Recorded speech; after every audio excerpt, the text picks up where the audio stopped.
Bismillahirrahmanirrahim. Elhamdulillah, wassalatu wassalamu ala rasulillah. Në emër të Allahut, mëshiruesit, mëshirbërësit, falënderimet, lavdërimet I takojnë Allahut fuqiplot, salavatet, përshëndetjet, uratat, bekimet, ja dedikojmë pejgamberit ton Muhammedit alayhi salatu wassalam, familjes së tij, shokëve të tij, dhe gjithë atyre që ndjekën rrugën e tij deri në ditën e gjykimit. Të nderuar vëllezër praneshëm, Asalamu alaikum, paqja, shpëtimi dhe falja e Zotit qoftë mbi ju. Aja për cilën sot do të flasim është vazhdim I ciklit të ligjëratave xhumave të kaluara, e që sot do të flasim për raportin mes besimtarit dhe ekzistencës. Apo më thonë ndryshe besimtarit dhe ekzistenca. Cila është ajo lidhja?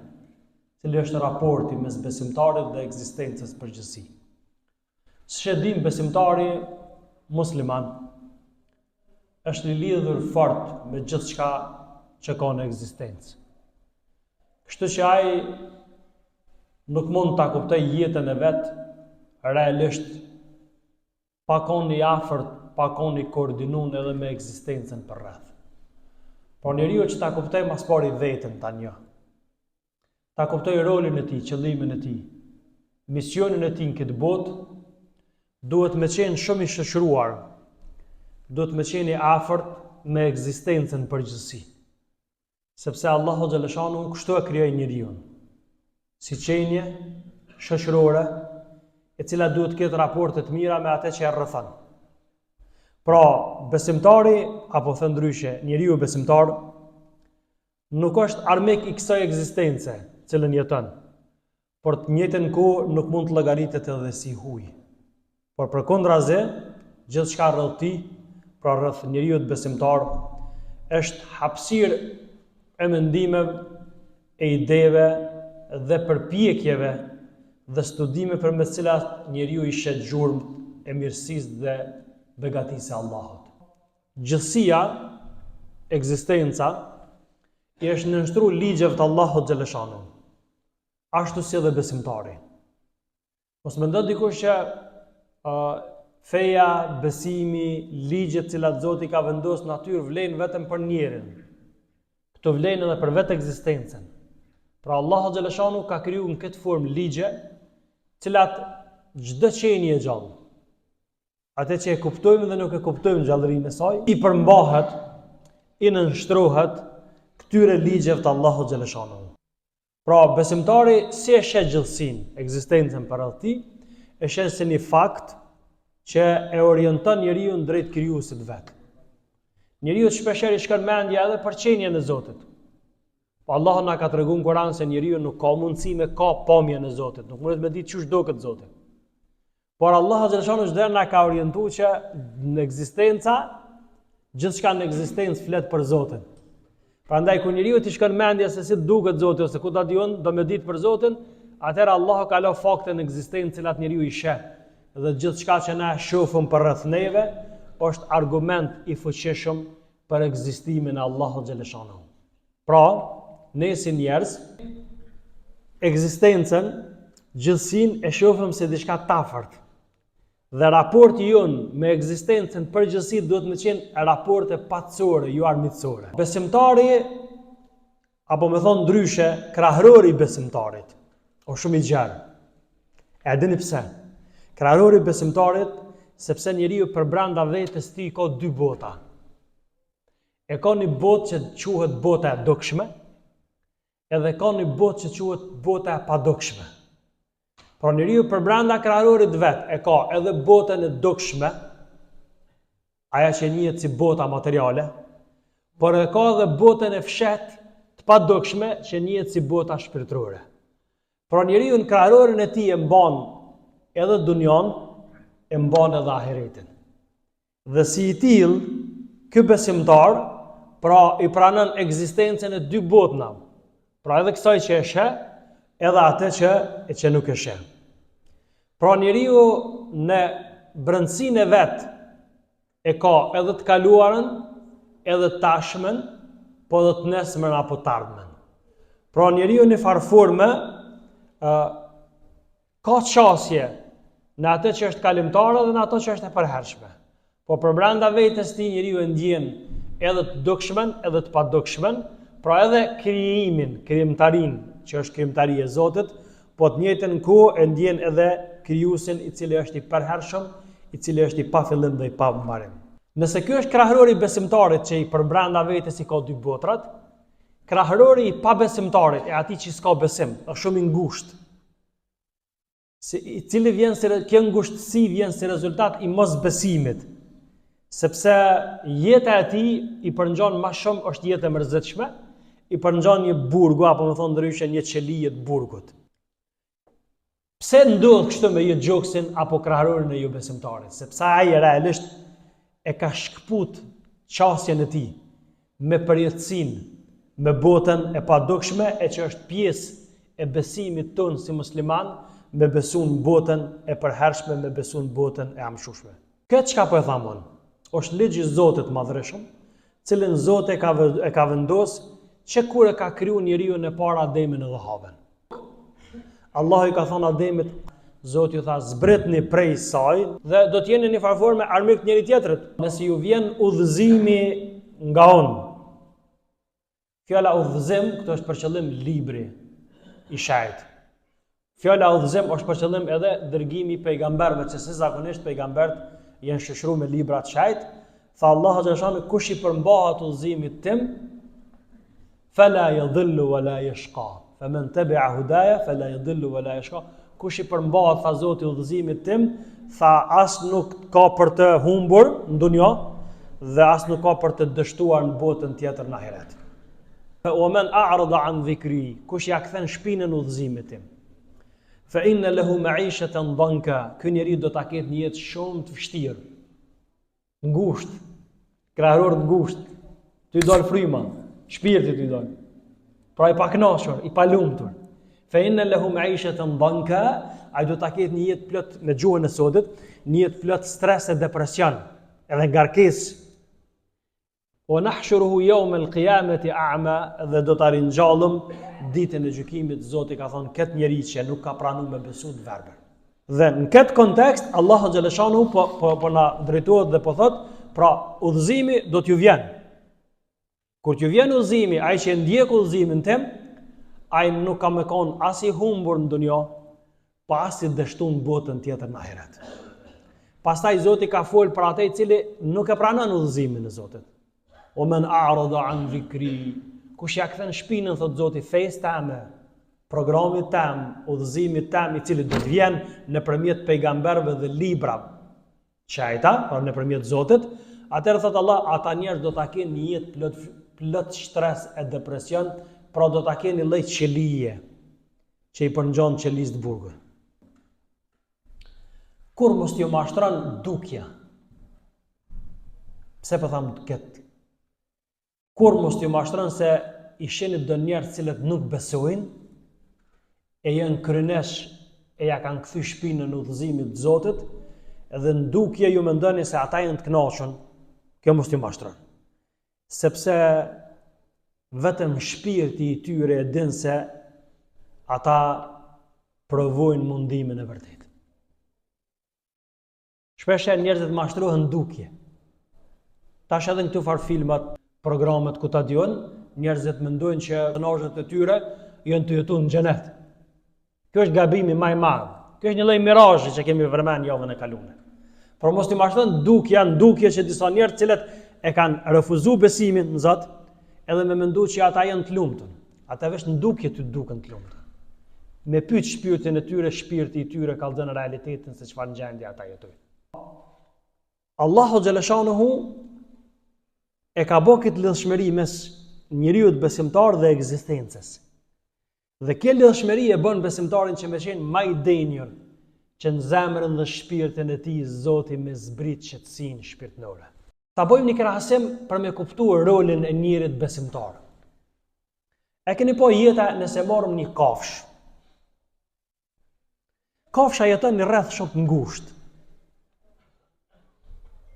Cila është jeta e kafshës?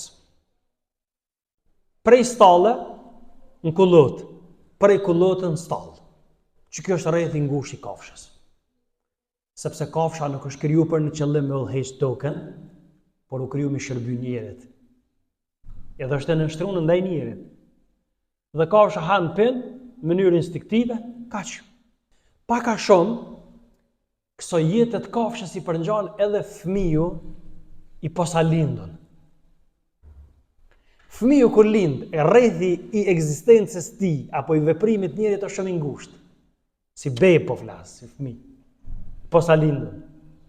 Lëshmeria e tij mas pari është lidhet me nonën e vet, respektivisht me gjirin e nonës së saj, apo ti. Dikur me kalimin e kohës fillon me zgjenu rrethin. Pastaj një edhe tatin, babën. Pastaj fillon me njoftë edhe motrat edhe vëllezërit dhe fillon ka paka edhe atë sheshin e lojrave. Vazhdimisht tu rrit fëmia, zgjenohet rrethi i veprimit, rrethi i ekzistencës së tij. Kështu derisa arrin fëmia moshën e pjekurisë. Arrin moshën e pjekurisë, në këtë periudhë e një edhe botën e dukshme që shihet, po me mendjen e tij ç'nosh që i ka dhënë Zoti, tash fillon me njoftë që ka dhe një botë tjetër që është e paprekshme, kuptimin, apo ndryshe e padukshme. Kështu është besimi tek Allahu. Dhe besimin botën e padukshme. Besimin Allahun dhe besimin botën e përtejme në ahiret e ngrit njeriu prej qenit shtazarak në njeri.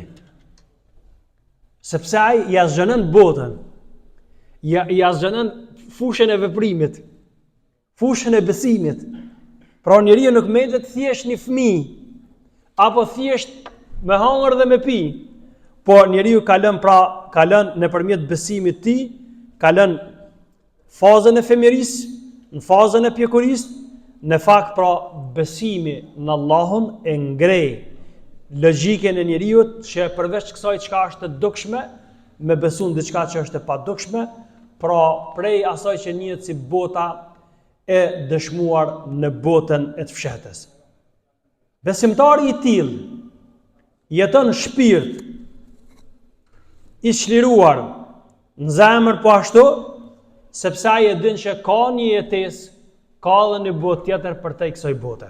Këtë kontekst, besimin Allahun xhaleshanuhu e bën besimtarin që me kuptu gjanat më ndryshe, me kuptu lidhjen e tij që ka me ekzistencën. Prandaj besimtari i tillë ka qasje edhe me tokën, ka qasje edhe me qijet, ka qasje edhe me natyrën, ka qasje edhe me kozmosin, beson edhe jetën pas vdekje, beson edhe në xhenetin edhe në xhehenemin, beson pra në gjithë shka që ka ardhur prej Zotit dhe pejgamberit Allahu xhaleshanu, pra lidhshmëria e besimtarit me ekzistencën është jashtëzakonisht e madhe.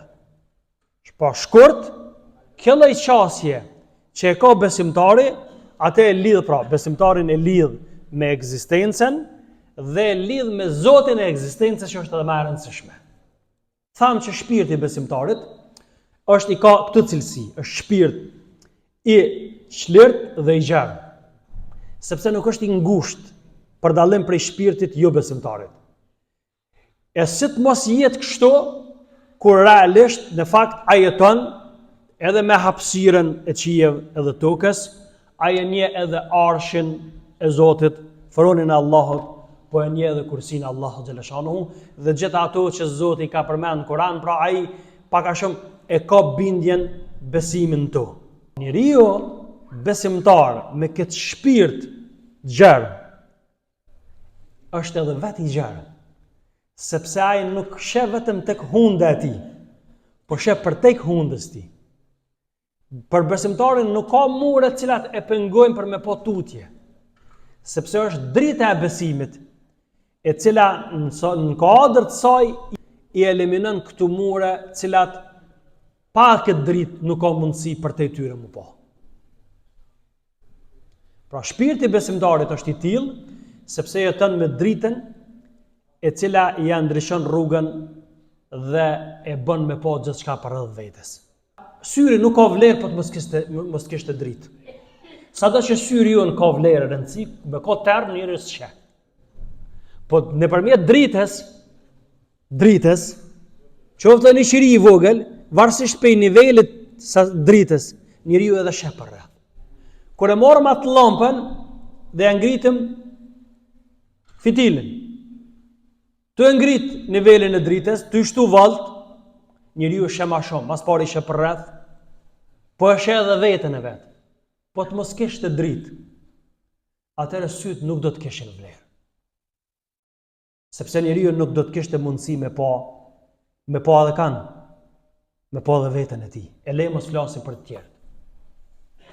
Feja, besimi prej Zotit, udhëzimi i Zotit është qiriu. Sa më shumë dritë, aq më shumë njeriu sheh për rreth. Sa më shumë që lëshon dritë ky qiri, që është udhëzimi i Zotit, njeriu sheh edhe për rreth, e sheh edhe veten e tij, edhe sheh atë çka e rrethon. Sa më e madhe drita, aq më shumë njeriu do të ketë mundësi me pas qasje. Kush është kjo dritë? Kjo është udhëzimi për cilën Zoti ka folur shumë Kur'an. Afaman shara Allahu sadrahu lil Islam fa huwa ala nurin min rabbih. Zoti Kur'an thot, atij që Allah i ka zgjeruar krahërorin, gjoksin, për besimin islam, për ta pranuar islamin, thot ai është një dritë të sigurt. Zoti ka përdorur shprehjen nur, dritë. Atij që Zoti ja ka zgjeruar krahërorin, gjoksin, për ta pranuar islamin, ai është në një dritë të sigurt prej Zotit vet. Shënë roli i dritës, shpalljes, fesë prej Zotit, udhëzimit që ka ardhur nëpërmjet pejgamberëve, nëpërmjet librave të shajta, nëpërmjet Allahut xhaleshon. Cili që ka roli? Për çata, lidhshmëria e besimtarit me ekzistencën. Besimtari pra besimi, besimtari, njeriu besimtar, njeriu me dritë. Njeriu me dritë ka mundësi me pa më shumë. Kjo dritë ja mundson njeriu të me pas qasje më të gjatë, me pas qasje shumë dimensionale me ekzistencën. Edhe atëherë njeriu i sheh gjonat pak më ndryshe. Është pyet pejgamberi jon Muhamedi alayhi salatu wassalam,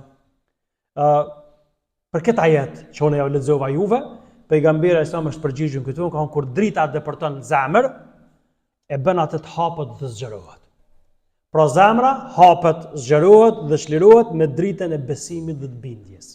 Ashtu siç mbytet, ngushtohet nga errësira e mosbesimit, dyshimit dhe hipokrizisë.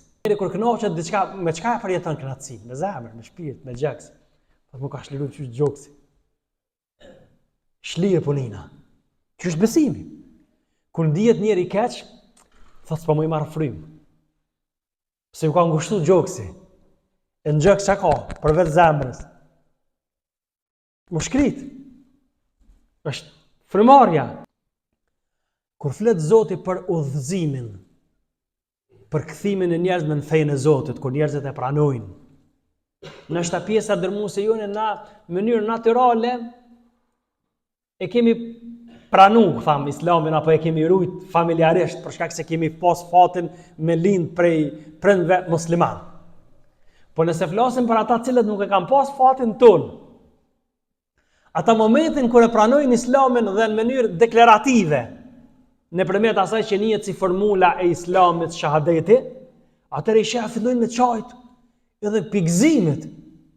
E kanë një lloj, sikur pe gjoksit tyre e ke largu atë errësirën dhe ke vendos dritë. Nuk mund të më përshkruaj as me fjalë, sepse është diçka që përjetohet. E Allahu xhaleshanu kur flet kur Kur'an për këtë gjododhiq, se si ndodh kur një njeri e pranon islamin, Allahu xhaleshanu në Kur'an thotë: "Faman yuridillahu an yahdiyahu", atë që Zoti don me udhëzu, yashrah sadrahu lil Islam. Ata që Zoti don me udhëzu, ja hap gjoksin për me pranu islamin.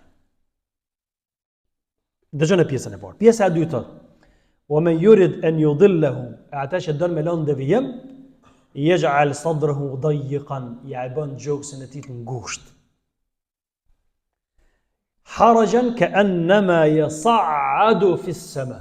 Yas'adu fi as-sama. Shënë shprehen? Yas'adu fi as-sama. Sikur ai ngjitet me vështirësi në hapësirat qiellore. Para, vetëm kalinte, atë që Zoti ja don të mirën me pranu islamin, ja hap gjoksin, çdo të pyetja, po ky udhëzimi po varr ka dorë Zotit, po ai që Zoti ja don të mirën me pranu islamin, nëse paraprakisht i ka marrë shkaqet për me ardhur te drita e Zotit. Prapë mbaret për njerit. Atë që Zoti do mënon të humbur, pasi që ai ka zgjedh humbjen. Jo që Zoti ka po padrejtësi atij. Se nganjëherë keq kuptohen ajetet, nxirren prej kontekstit. Allahu ja ngushton gjoksin e tij, sepse pa iman, pa dritë, errësirë ka. Sikur ky njeri, tash që Zoti të fol për mbyllet ajetet, për jo besimtarin, sikur ky njeri thot Zoti ngjitet lart në qiell, yas'adu edhe shpreha me shqiptu në gjuhën arabe është vështirë, ka shumë të shtida, yas'adu fis sama. Plus e ka shkruajnë në sad që përshkruajnë aftrona. Me për këtë shqip ka vështirësi, sikur ai që ngjitet në qiell, që yas'adu fis sama, çka ka kuptimin, pse kur ngjitet njëri në qiell ka vështirësi. Këto na thot shkenca. Në ndihmon me kuptu ma lehtë. Sa ma lartë që ngjitet njëri lart në hapësirat qiellore, rrallohet ajri. Ka mungesë të ajrit. Kur ka mungesë të ajrit, ka vështirësi në frymarrje. Që tash me mbyll këtë dritare që i kemi hap, e sa jemi njerëz marrë dhe nja 2 herë njerëz këtu, fillon njeri me pas problem me morë frymë. So mbi ngarku. Pse? Se mungesa e ajrit ushtu dioksidi karbonit, gaz. E kuptut? Shumë mrekulli prej Allahut. Allah edhe po na tregon neve për një çka ndodh, po na mëson diçka që realisht Zoti ka thënë këto para 1400 vjetë, a kjo për që rrallohet ajri ku ta diun kjo shumë vonë është morr vesh. Pra, njeriu, sikur Zoti do më na thonë, ai i cili e pranon dritën prej Zotit, Islamin. Kjo është natyrshmëri që i përshtatet njerit. Kur njeriu e bën të kundërtën, ai i bë dëm vetes, sikur më jam shel gojën vetes edhe hundë më thon merr frymë me vesh. Shtypje kjo. Ose sikur njëri më jam shel gojën vetes edhe hundë edhe më thon po du me plas. Ose më akuzohet dikant tjetër, ku problemi jam? Problemi është hiqe shliro gjuhën. Shliro hundën. Merë frymë lërshëm. Thuj la ilaha illallah Muhammedur Rasulullah dhe përmbajë kësaj u kry. Kime jetu i qetë këtë botë, po kime kon i qetë edhe në botën tjetër me lejen e Allahut xhaleshanu. Prandaj udhëzimi i Zotit. Udhëzimi i Zotit është dritë për neve. Sa ma shumë dritë, aq ma pak errësirë. Pse ekziston terri? Pse ekziston errësira? Mungesë dritës. S'ka besim. Atëherë mos pritni me kon njëri mund të jetë më i pastë në botë, më i famshëm në botë, jetën më luksoze me bon në botë. Kjo është dukja. Në shpirt është i varfën. Në zemër është i ngushtë. Krahor është i ngushtë. Ka errësirë, i pakënaqur. Zoti na bëf që këtë lidhje si njerëz besimtar me ekzistencën me forcu, me kon lidhje fuqishme, në mënyrë që të mirat dhe begatitë e Zotit me ndje dhe për të Zotin me falenderu, dhe këtë dritë që na ka dhënë Zoti me rujt dhe me kultivu. Allahumma amin, amin, walhamdulillahi rabbil alamin. Al-Fatiha.